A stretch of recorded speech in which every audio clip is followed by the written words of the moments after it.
તો મિત્રો આપણે બીજા પાઠમાં જોયું કે ટપકેશ્વર મહાદેવના દર્શન કરીને આપણે હવે આગળ જતા માતૃમાન મંદિર તરફ. તો હવે આપણે માતૃમાન મંદિરે પહોંચવા આવ્યા છીએ અને આપણે હમણાં પહોંચી જશું મંદિરે. અને આપણે આવી સીડીઓ ચડી રહ્યા છીએ. અહીંયા ખૂબ પ્રાકૃતિક નજારો છે, ખૂબ મજા આવે એવો નજારો છે. તો તમે પણ અહીંયા પાટણ વાવ આવશો તો તમને મજા આવશે.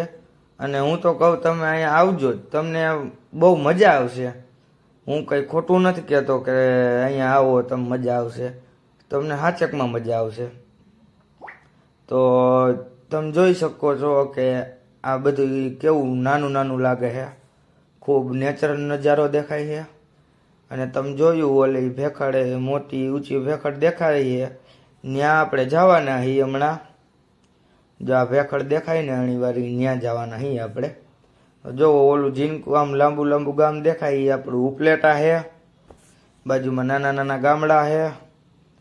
અને મિત્રો હવે મેં વાત કરી કે આપણે ઊંચી ભેખડે ચડવાની, ત્યાં હવે આપણે ચડી ગયા છીએ. અને ત્યાંથી જોઈ શકો છો આ બધો નજારો. અહીંયાથી ઉપલેટા આપણું દેખાય, ખૂબ નાનું દેખાય છે.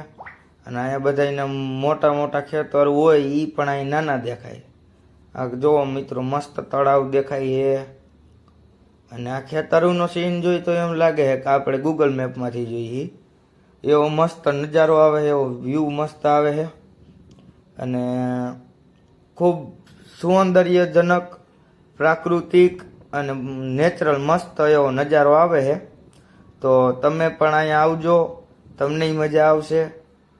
અને મિત્રો હવે આપણે ભેળ ખાવાનો વિચાર આવ્યો તો ભેળ બનાવી.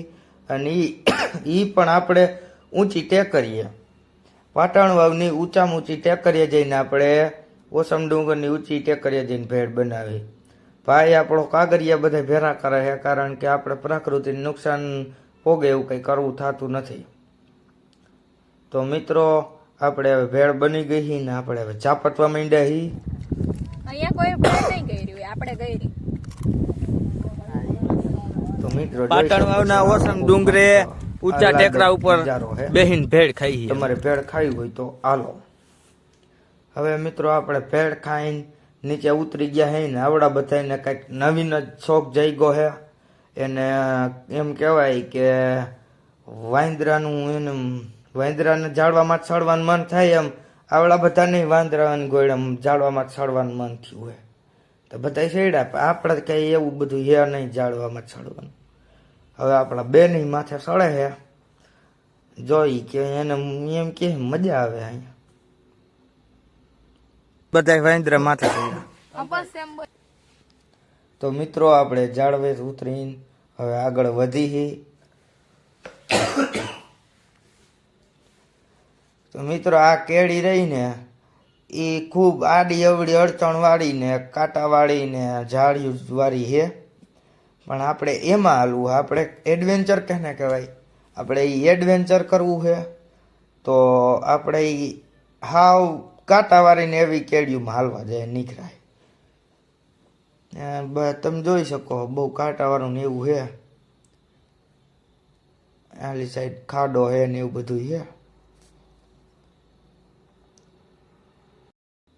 તો મિત્રો આ બધું ખૂબ પથ્થરવાળો અને બહુ કાંટાવાળો ને એવો રસ્તો છે. તો એ આપણે જઈએ. તો મિત્રો હજી આપણે ત્રીજો પાર્ટ નાખવાના નહીં, તો ત્રીજા પાર્ટમાં મળે. મિત્રો ચેનલને સબસ્ક્રાઈબ કરવાનું ભૂલતા નહીં.